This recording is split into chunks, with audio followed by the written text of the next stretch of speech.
Welcome to the Personal Pension Radio Podcast, where it's all about helping you complete your financial journey to retirement.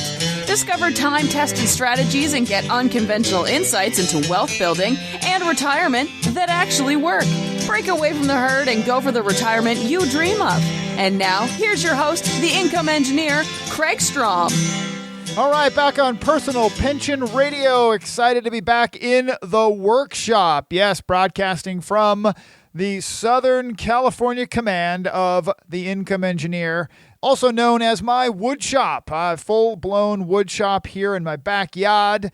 And I'm happy to say it's cooled off quite a bit here in Southern California, so it almost feels like I'm not in California for a little while, and I get out here in the workshop and start making some sawdust and piles of wood shaving. And that's what I'm doing. I'm actually building a couple of Christmas gifts for family members. I already built my wife's Christmas gift. I was finished a little ahead of time, built some amazing garage doors.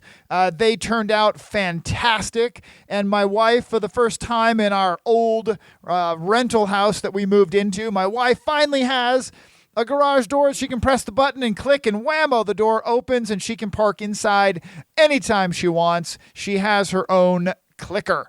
Awesome. So I'm out here in the workshop the last couple of weekends and some evenings making some Christmas gifts. I love it. And as you heard on the intro, yes, I am the income engineer. I love the conversation around income design, retirement income, post-business ownership income. The idea that income is not specifically related to how much money you have, which is important, but it's about the income plan around all of that. How are you going to generate the lifestyle income that will pay for retirement, that will pay for slowing down your pace when you sell a business, for example, right? Being able to actually maintain your lifestyle, which is fueled by income.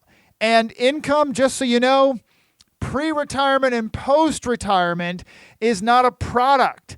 It is a strategy. It's something that needs to be carefully crafted to make sure that you have maximum income. The typical Wall Street retirement plan or income plan is incomplete because the answer from Wall Street is always save more money. Yes, you need to save more money. That is important. But how you save, where you save, how your assets are positioned, that is critical. I love the areas of my work that involve things like IRAs and Roths and 401ks. I love doing investment account review because my perspective on investing and investment accounts comes from an efficiency first and true diversification point of view, right? So please keep that in mind, that if you're looking for an alternate perspective on your retirement income path, on your investment path, if you've got questions and you would like a truly alternate perspective from someone that does not walk lockstep all the time with the mainstream conventional wisdom, the Wall Street trained advice, I'm your guy. I would love to actually sit down with you either on a webinar or face-to-face if you happen to be in Southern California. But let's face it, webinars are easy and they can be done from virtually anywhere. I've done calls this year with people that are on the other side of the world, all the way. I've actually had calls with people that are in Saudi Arabia. I've had calls with people that are actually in Belize, right? I've had calls with people in Mexico. We can do WebEx meetings and GoToMeetings from virtually anywhere nowadays, as long as you've got Wi-Fi. So email me at Kraig@kraigstrom.com, Kraig@kraigstrom.com. Make that connection and get that conversation started for yourself, because the only way that you can avoid the pitfalls of conventional wisdom and conventional retirement planning is to talk to an unconventional financial planner, and that's what I strive to be. I am 20 years in the financial services practice, 20 years. I'm not some spring chicken. I've been around. I am highly qualified, all kinds of letters and numbers after my name, and I believe that everybody is unique. I believe that everybody needs their specific situation looked at carefully. There's no cookie cutter way to make it work. Quick disclosure, so I don't forget it. I am not an attorney. I am not a certified public accountant. I am a certified financial planning professional.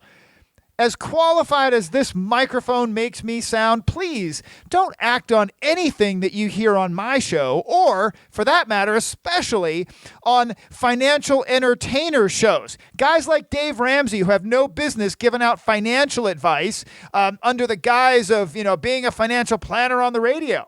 They're not regulated. They're not monitored. They're not, consistently looked out to make sure that they're taking care of that advice being delivered properly. You've got to meet with a qualified financial planner before you actually execute on anything. Please, please, please do that.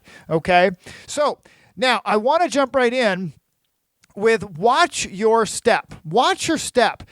This is so important. This happened recently where I had an opportunity to meet with someone who had gone through a terrible situation, having lost a loved one. And I'm just going to say that because her situation is so well known that people would quickly identify who she is.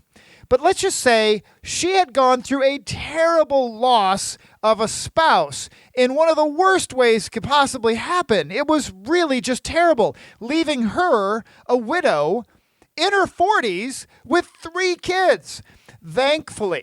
Really thankfully, her husband had purchased life insurance, like several $1 million of life insurance. Oh my gosh, I wish more men would be man enough to buy the right amount of life insurance for their children and their wives. Please, guys, unbelievable how horrible the life insurance is when I review it for most people. They are so ill-prepared to take care of their families if they were gone.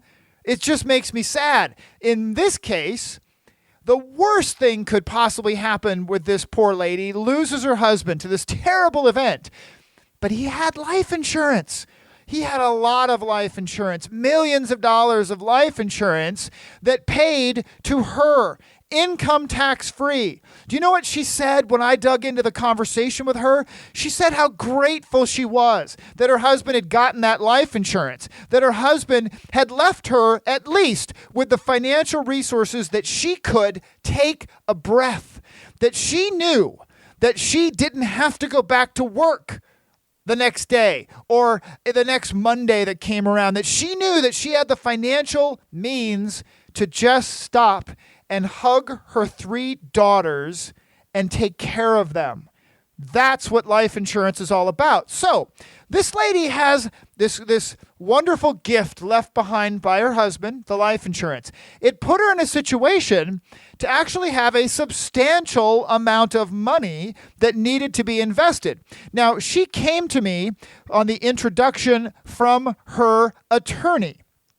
Her attorney, that she had actually connected with this attorney. It was someone different. She had an attorney previously when her husband was alive that had helped them with some basic estate planning. But this was really much more of a big ticket question about what to do with all of this investment money and what to do in general. And so she had gotten an introduction to a much higher level business and high net worth focused attorney in a law firm.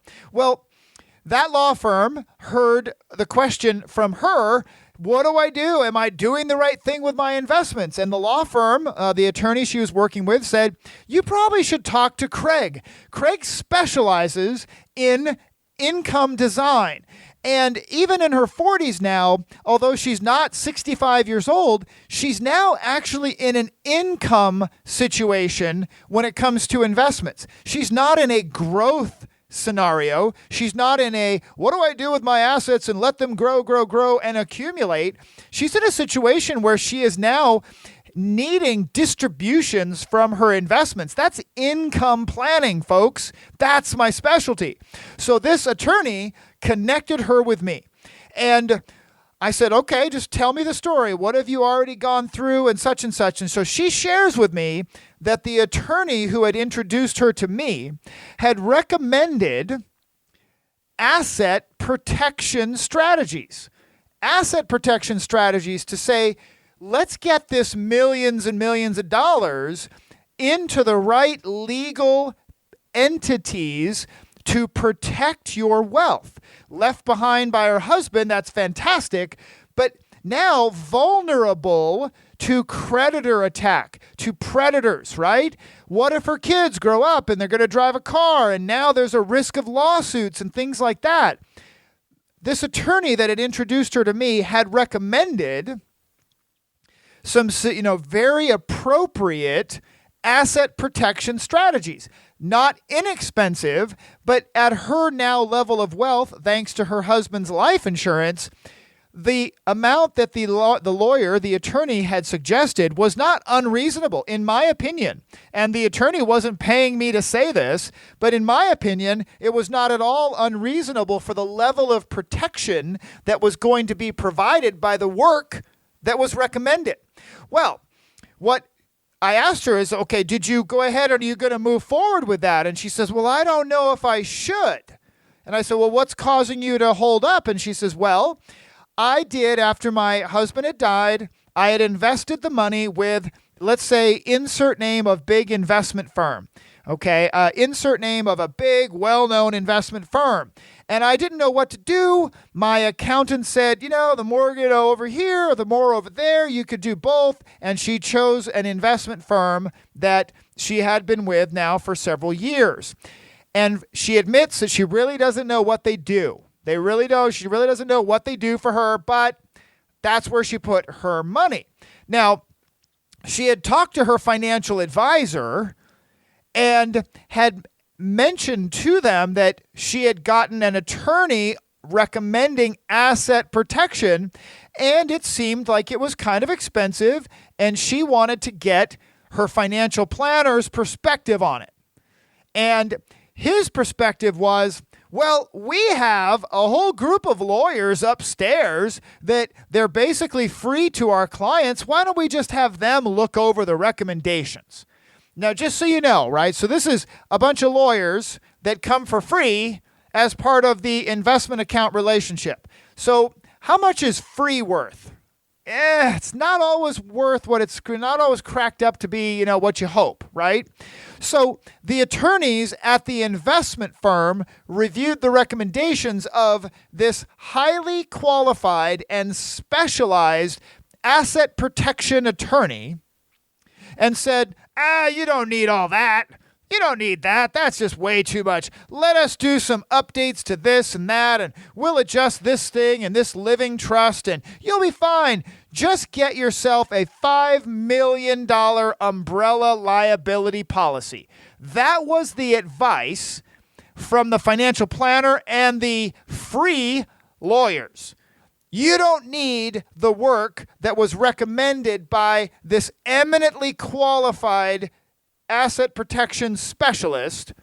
You just need us to do some basic living trust updates and update your will and get a big $5 million umbrella liability policy, right? That was the advice. And now remember, I don't have a horse in the race except to help her perhaps with her investments and just to give her a good, solid review of her situation. Well, before we even got to talking about investments, I stopped and said, well, hold on a second. Are you telling me, and I asked this, I said, are you telling me that they did not even recommend that you put your multi-million-dollar investment account in a protected entity? Oh no, they said my umbrella liability policy should be just fine. They were going to suggest that it's okay for her to keep her multi-million-dollar investment account in her living trust. In her living trust, which gives us no asset protection whatsoever. And I had to stop and say, well, with all due respect, may I just hold on and say the attorneys and the people that you're talking to are completely wrong. Absolutely wrong. So let me walk you through the story that I shared with her. I said, so let's talk about your 16-year-old daughter. Your 16-year-old daughter is going to start driving a car, right? Well, yeah, she's actually getting her learner's permit. Oh, okay, so she's going to be driving a car soon. And sometimes 16-year-olds and 17 and 18-year-olds, sometimes they do stupid things, right? Sometimes they go to parties where they, air quotes, accidentally eat something with marijuana in it? accidentally, I heard that actually recently from someone where their kid went to a party and accidentally ingested some edibles, like brownies with marijuana in it, and ended up high, right? And of course, this wonderful lady said, yeah, of course, kids will be kids. And I said, all right, so let's say that your daughter, 16, now 18, right? She's out there and she goes to a party. And whether she intends to or not, she ends up drunk or high or both, because kids are stupid sometimes, right? And she said, yeah, it could happen. I said, and she'd be driving a car then, right? Yeah, okay. Well, and then she runs over me at the grocery store or on the curb, and she kills me. Okay? Do you think that the courts are just simply gonna, that the lawyers in the case are just gonna look at your $5 million umbrella policy and go, that's good enough for me? Or do you think there's going to be a wrongful death case? Do you think there's going to be a jury trial? Do you think it's possible that the jury awards punitive damages, punishment damages that go beyond $5 million? Well, she said, of course, that's possible. And I said, so here's the thing. Punitive damages are not covered by umbrella insurance. The umbrella liability policies don't cover penalty judgments. When juries award penalty or punitive judgments, they don't get covered by umbrella policies. The insurance companies don't cover punitive damages. When you look at your policies, go look at your insurance policies and remember, especially your homeowners and your auto insurance, there's like one page of the things that are covered and then 20 pages of the things that are not covered. Well, look for it. Punitive damages by a jury. They're not covered. So folks, I went back to this lady again and I said, hey, I really encourage you go back and talk to the asset protection attorney that you've already started working with. And please don't ignore the advice of the specialist over the general practitioner, right? The general practitioner that the investment company sent to the table doesn't know what they're talking about as it relates to, in this case, a 30-year veteran specializing in asset protection, making assets bulletproof, right? I encouraged her, please go back, do that, meet with that attorney, start there. You can't sit out there and let this multi-million-dollar investment account be simply protected by the myth that umbrella liability insurance is going to cover it all, because it's not. So folks, please, if you have questions, by the way, about asset protection, about these kind of conversations, I am a great first point of contact. I do actually work with an asset protection law firm, right? One of the best in the country. But I'm not afraid to also say that the person that she was talking to, outstanding asset protection attorney. And really a shame that that person was getting derailed by someone who truly wasn't qualified to be giving advice in that area, right? So make sure that you're not getting that general practitioner advice on your legal and financial matters when you really should be talking to a specialist or talking to someone that has truly years and decades of experience beyond most of the practitioners out there. Talk to that person that you deserve to be talking to. It doesn't have to be me, but really talk to the person that you deserve to be talking to, someone that has the qualifications, the street cred to help you, okay? Now, that's my rant on asset protection. Oh my gosh. Yeah, put your multi-million-dollar account inside your living trust. You don't need any asset protection. Oh, that's incredible. If you're an attorney listening to this, please nod your head and say, yes, I will never do that. Now, also, I want to actually point something out that I actually have been seeing on Facebook. And I've seen it on YouTube, but I saw it on Facebook. And because I'm a car guy, maybe that's why it popped up in front of me. But I've talked to other friends that have seen this on their Facebook.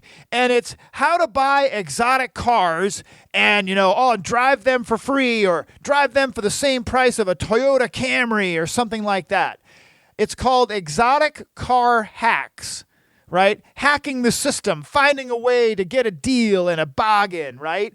I love that idea, but I am a car guy. Just so you know, those of you who are new to this show, I'm a crazy car guy. I run a weekly car show.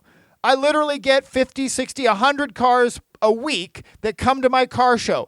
I am a Porsche guy. I like to buy and sell Porsches carefully so that I don't lose money on them. I have never lost money on one of my Porsches because I buy them right, I take good care to sell them right. And I do that, right? So I'm a crazy car guy. But this idea that, oh, you just have to take my class and watch my webinar and pay for my class and pay for my webinar, and I'll teach you how to buy exotic cars and basically have them pay you to drive them. What? I'm sorry. Ridiculous. Absolutely ridiculous. When I do I started doing a little homework and I was starting to ask around, and people are saying, oh yeah, I actually saw that too. I saw that ad on Facebook, or I saw that before. I've seen that on this or that, right? Granted, my field of friends is, car related. And of course, Facebook, you can target people by interests. So I'm sure that my circle has seen that. But if you're out there and you're seeing this kind of stuff, the average person says, wow, you mean I can drive a Lamborghini for basically the same price as a Honda Accord? Oh, that's great. Show me how. And then you pay for a webinar and pay for a class and pay for this. And what you find out is, and just one of the examples, right? And I did. I actually sat and listened and listened and listened. And ultimately, what was being recommended was, you just go get yourself a crazy exotic car loan, a loan on the car, which, by the way, I'm not opposed to getting a loan on certain assets, right? It just makes sense to use other people's money to buy a depreciating asset in certain situations, cars being one of them, okay? Now, this example, though, from this exotic car hacks was, we'll just go get yourself an exotic car loan. Well, what exactly is that? An exotic car loan with a payment that you can afford. You know how they get the payment to a point where you can afford it? They offer 12-year financing. That's right. You heard it right. 144-month financing on a exotic car. So I actually just, I went in and I helped a friend buy a car. Now, this particular friend had the resources to buy this car and pay cash, right? So as we were looking at this, I said, I'm going to use this exact same example and run it through this exotic car hacks idea, right? That all I have to do is buy the right car listen to this, buy the right car at the right price, at the right time, in the right market, and then get a big loan that's spread out over 12 years, and then I can sell it maybe in a year, in 18 months, and I'll sell it, and I'll come out where my effective cost of interest and everything else divided by 18 months, hey, look at that, it only cost me $700 a month to drive a McLaren or a Ferrari. Okay. That could work. It really could work if everything goes perfect. So I ran the numbers. I said, well, what if you bought a 2017 supercar that cost $185,000, right? Well, the original purchase price of this car was $213,000. So if you bought a used supercar at $185,000, and we're going to do this financing deal, right? We're going to finance this thing. Well, to get a 144-month loan, you've got to put down a $37,000 down payment. $37,000 down payment. That means your loan starts at $148,000. $148,000. And now I misspoke earlier because there's two numbers that are very close to the same. It's kind of interesting that I want to make sure that I clarify this, okay? So this is a used supercar, 2017. The purchase price is $185,000, okay? Now, The original retail of that car, the original retail price was $213,000. Maybe a little bit less, $212,000 I think it was. $212,000. The original purchase price, new, was about $213,000. So follow this through with me. You're going to buy it used on this Exotic Car Hacks program, right? You're going to buy it used, and you get it for $185,000. You've got to put down $37,000. Now your loan is $148,000. Your payment is $1,483 a month. Now that's very affordable because it's financed over 144 months. $1,400 a month for a car payment, all right? But do the math. Run that car payment out for 12 years. Now, no one, for the most part, nobody's going to do that. But let's just say somebody did. Run the math. $1,483 by 144 months, that's $213,000. What was the original purchase price of the car new? $212,000. So you get a used car.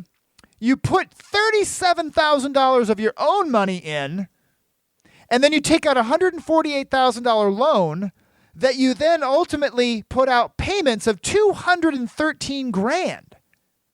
Folks, think about that. That's insanity, right? That's incredible, right? So there's this guy, so like, oh, Exotic Car Hacks. Well, the underlying way that you can buy a supercar cheap enough to afford it is you finance the holy heck out of it. That's the way you do it. You finance the holy heck out of that thing. Now, that is something that I do not endorse, because what if you buy it? Remember what I said. You've got to buy it at the right price. You got to buy the right car, and you've got to buy it in the right market and at the right time, right? There's certain things that some exotic cars and certain cars, you could hit the bottom of the depreciation cycle. But where is the bottom? Where's the bottom of the depreciation cycle on that car? Do you know? I don't know. Is this the bottom? Is that the bottom? Are you going to depreciate even more, right? What if you got it wrong on any one of the 3 or 4 different categories? What if it was the wrong market? What if the market went away? What if the situation is you thought you got the right price and the market was wrong, and then you had a double, triple whammy, and something happened where it needs new tires, and the tires are extremely expensive for these supercars, right? Very expensive. So my point again, all the way around, is I call total BS on this idea of exotic car hacks. It's just financing, folks. It's paying cash versus financing. And in this case, the idea of financing a car for 144 months, nobody keeps a Ferrari or a McLaren or a Lambo for 144 months. And if you're hoping that you're going to sell it for the right price 18 months later, crossing your fingers that you're going to be able to get out of that thing without getting burned, oh my gosh, that is such a huge risk, a huge risk. So watch it. If you see it out there on Facebook, just please, on YouTube, that's where I guess most people are seeing these ads that, teaching you how to buy supercars and exotic cars and drive them for free and yada, yada, yada. Please watch your step. Oh my gosh. Now, today's going to be really car-centric, right? Car-centric. Because next week I've compiled a list of, what I'm going to do is I'm going to offer this to everybody. Sorry, I compiled a list that I said, somebody last week, I said, next week I'm doing a podcast on this question. Because I actually had a question came in from a listener, Mike, who sent in a car question. And I said, Mike, I am totally doing this next week after I get back from Scottsdale. Hopefully you liked my Scottsdale roaming around talking about real estate. That was a great conference. Love that conversation. If you're interested, please shoot me an email, Kraig@kraigstrom.com. Let's talk about your questions related to investing and real estate and such. Happy to talk. Now, Mike had this great question. He says, Kraig, my wife wants a new car, and I'd like to get her one for Christmas. I know that you recommend against buying new cars, but is there a time that buying a new car is okay? Buying used seems to have a lot more potential problems. Any tips you can offer would be appreciated. Okay. So my response, great question, Mike, and perfect timing.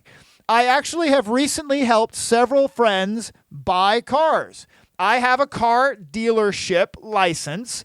I am a car nut. So I have a dealership license that I do buy and sell and trade cars, right? I'm able to buy cars and not pay tax and registration in the state of California because I legitimately buy these cars to sell through my dealership. And I occasionally will help friends and family members find cars, right? And buying or leasing a new car goes against my commitment to never pay retail if I can avoid it. So, full disclosure, I'm not a fan of paying retail, brand new, or leasing for that matter, on cars. If you insist on leasing a car, please become a leasing expert.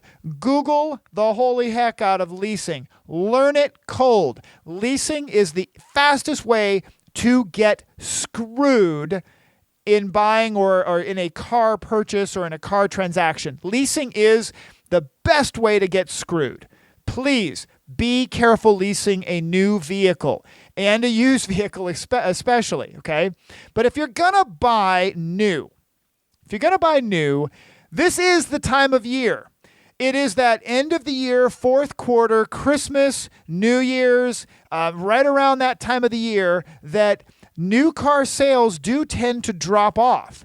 And if you've got any kind of dealerships out there in your area, pay close attention. They are slashing and burning, trying to move inventory. We just had the 2018 Los Angeles Auto Show, for example. The end of the year, one of the biggest auto shows in the country. These dealerships are looking to move their old inventory and get ready for new stuff flowing in.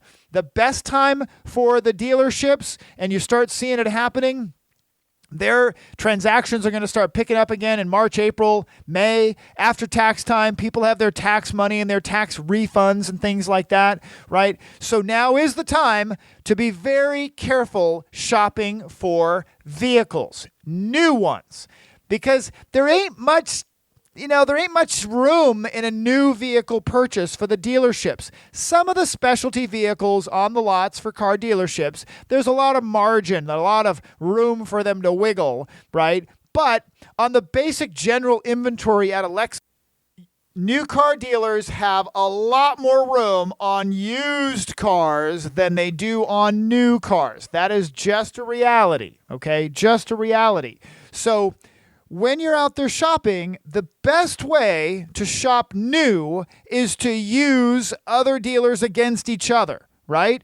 And I personally, once you have identified and found the car that you want, I never go to the dealership. I start emailing the fleet manager and the sales managers. I start emailing the internet manager, whoever it is online. I don't walk into a dealership unless I would not. I haven't purchased a new vehicle in forever. I mean, I just won't do it. But if I were going to do it, if I was going to buy new, right, I would research and I would negotiate online via email to lock in the price before I ever walked into a dealership. Never going to happen. And I would go over here. Let's say we've got Bob's Toyota on one side and we got Wanda's Toyota in the city next door.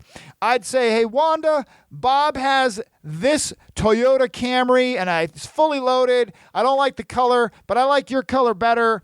You know what? They're going to do it for this price. If you do it for a different price, I might drive in your direction. I don't have a particular preference. You tell me, Wanda, what do you want to do?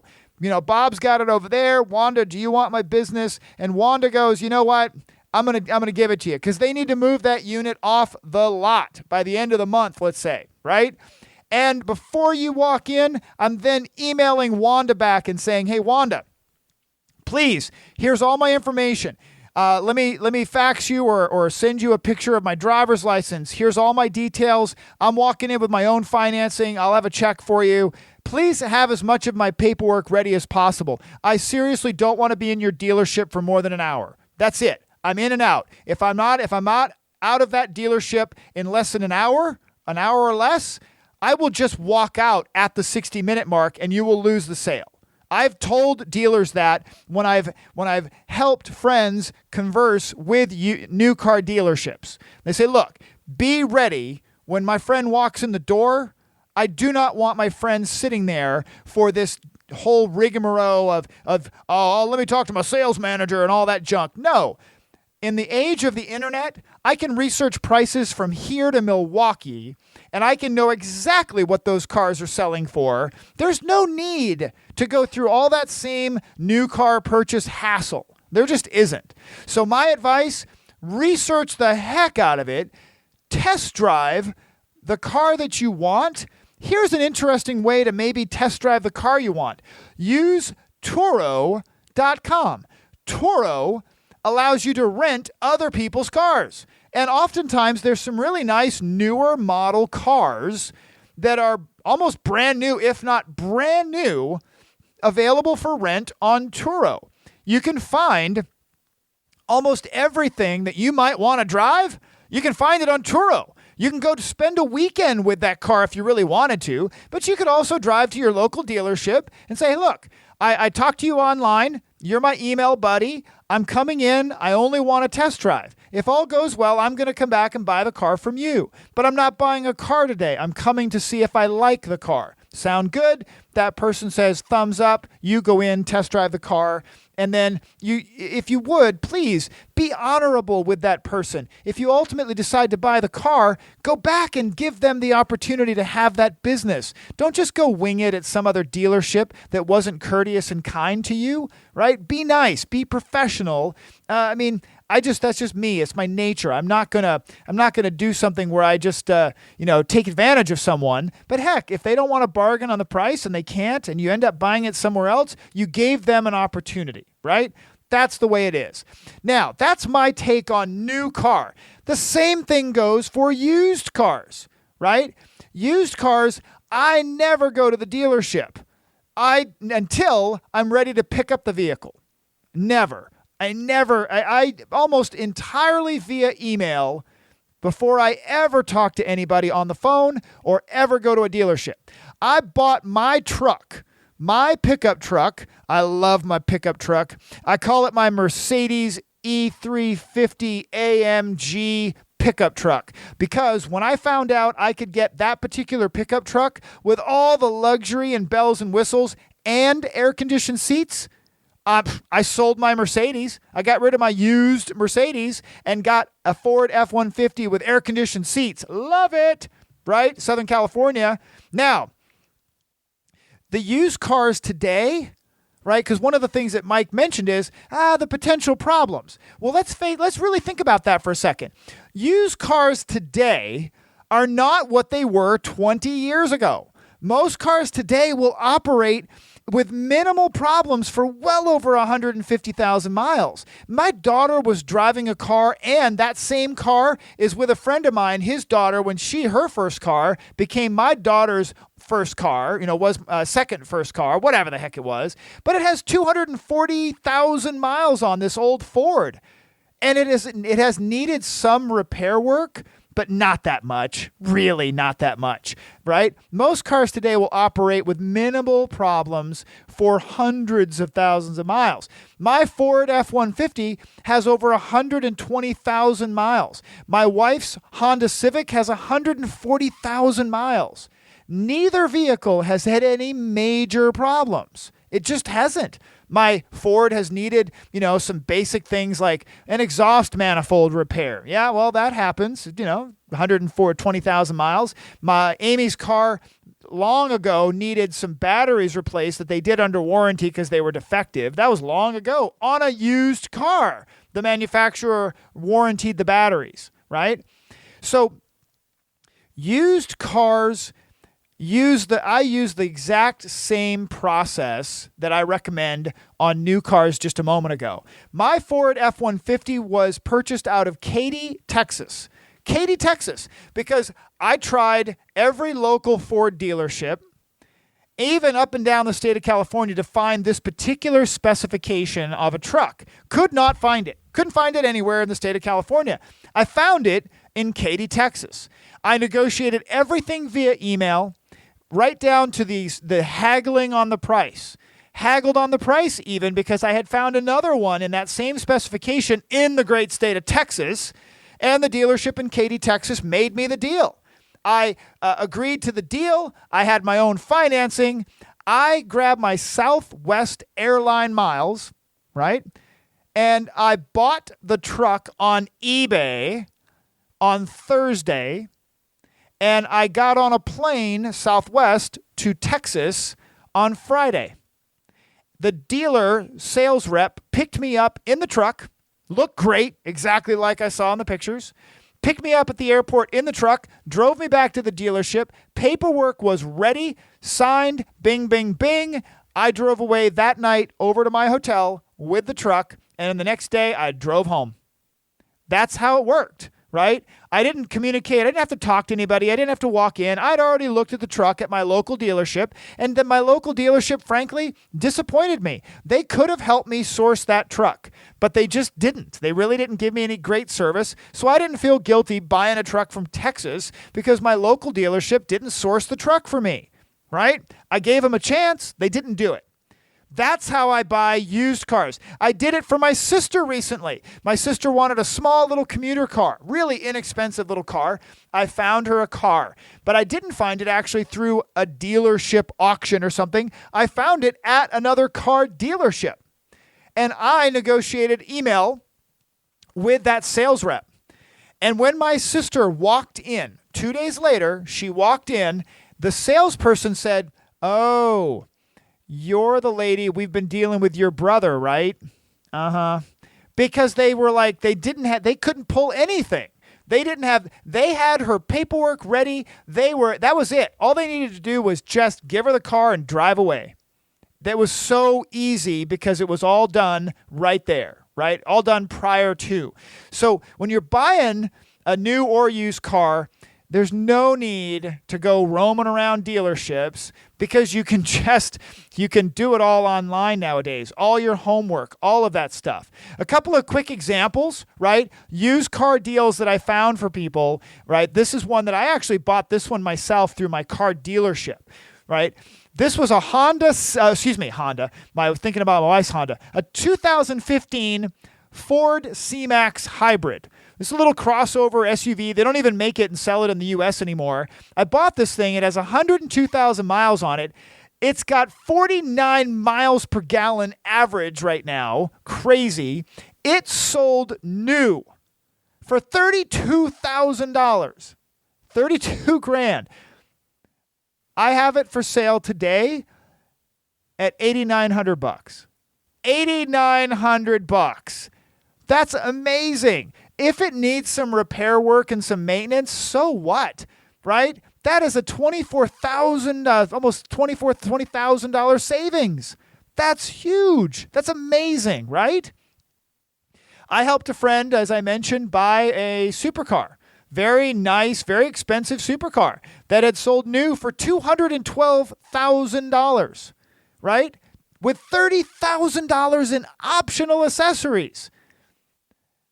I was able to negotiate with a dealership out of state on that car, which was being sold here locally in California for a lesser model for $180,000. I negotiated $165,000 for the same vehicle, right?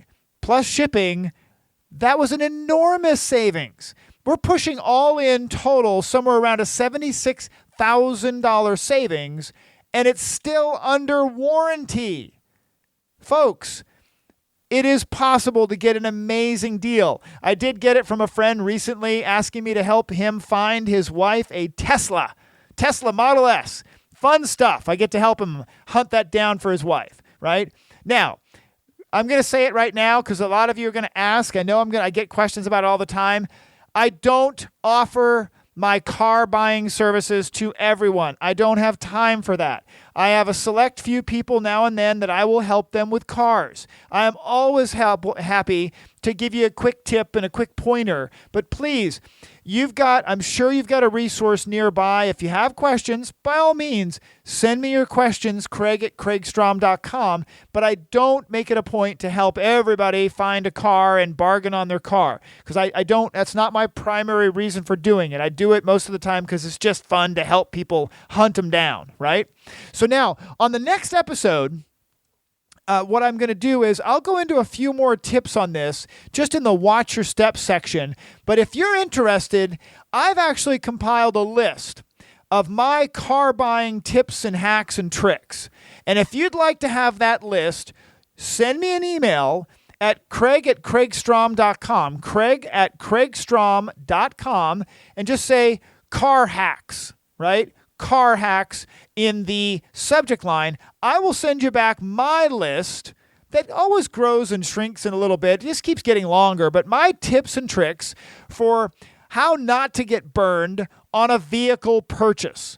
And I'm happy to send that to you. So please, definitely, car buying tips and tricks and hacks, please send me an email, Kraig@kraigstrom.com, car hacks, and I'll send you back my list of things to watch out for when you're buying a used or, heaven forbid, a new vehicle. That's going to wrap it up today. Really appreciate all the support.